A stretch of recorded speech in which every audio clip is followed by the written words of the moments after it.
mga kantang puno ng kwento, patuloy na binibigyang buhay ni Carl Timbol ang OPM sa pamamagitan ng kanang musika. Welcome sa Rise and Shine, Carl! Hello po. Thank you so much for having me today. Good morning. Ang una ko napansin, ang ganda ng hair mo talaga. Maraming salamat po. Thank you po so much. Eto, paano ba nagsimula yung hilig mo sa pagkanta? Nagsimula yung paghilig ko sa kanta ever since maliit pa lang ako. Nung maliit pa lang ako, laging yung tatay ko kumakanta. Mga ilang taon ka nun? Hindi ko alam. Siguro like mga 7, ganun. 7? Mga around okay. 7. Lagi kasi nagpapatugtog sa bahay. Tapos, lahat ng mga naririnig ko, yung tatay ko kumakanta, yung mga kapatid ko kumakanta. Oh, okay. So, family of singers, parang ganon. Musically inclined? I guess so. Okay. Yeah, parang ganun. So, nagpe-play din ba sila ng instruments or ikaw lang?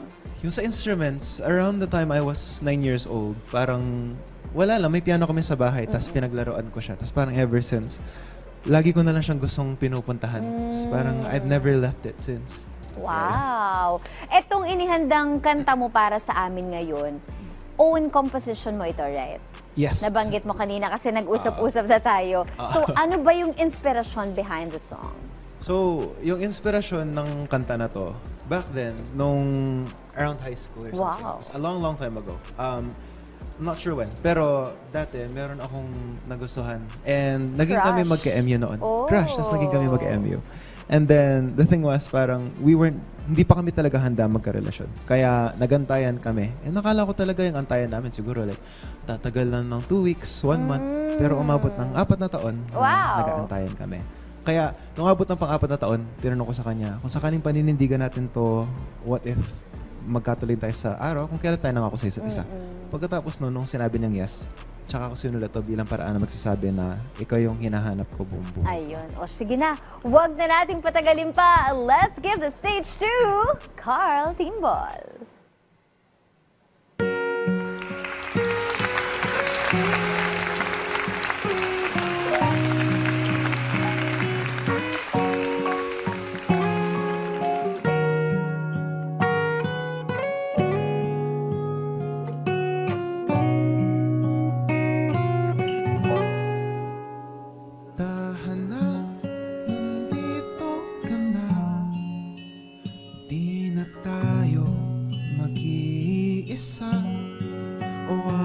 Sinta, mahal kong sinta, kay lakas ng ulan, kay ganda mong tingnan, kailan pa kita nakilala, kay tagal ng hindi masaya, at sa wakas ay nandito ka na, kay ganda ng langit at ng iyong mata sa gitna ng ilaw ng ating syudad sa ngayon, bukas at noon, buong buhay ko ako'y sa'yong saya.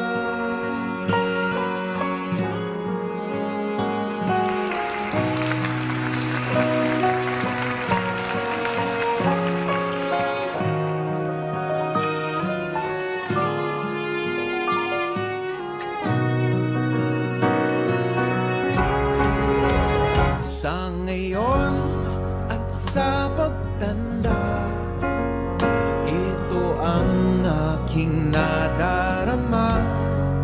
Itahan mo ko sa duyan mo, bibigay ang gabay para habang buhay, kahit kailan ganito o ganyan.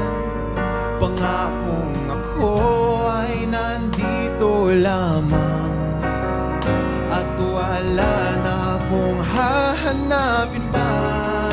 Okay, ganda ng langit at ng iyong mata sa gitna ng ilaw ng ating syudad, pwede ba pagpiliwag ng mag-iiba?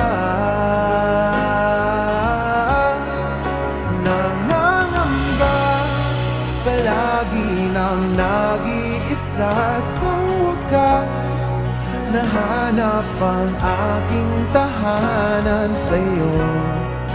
Ang buhay ko hanggang dulo, ako'y sa'yo, sa'yo. Mahal kita sa hirap at ginhawa, at panghabang buhay na tayong dalawa.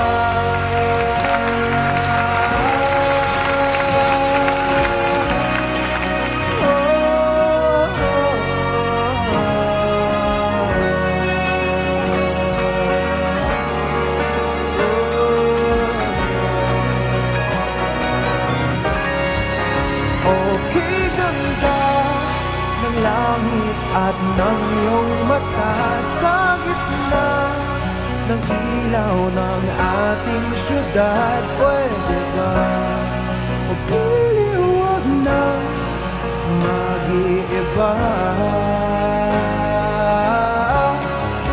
Nangangamba palagi ng nag-iisa, sa wakas nahanap ang aking tahanan sa'yo. Ang buhay ko hanggang dulo, ako'y sa'yo, sa'yo.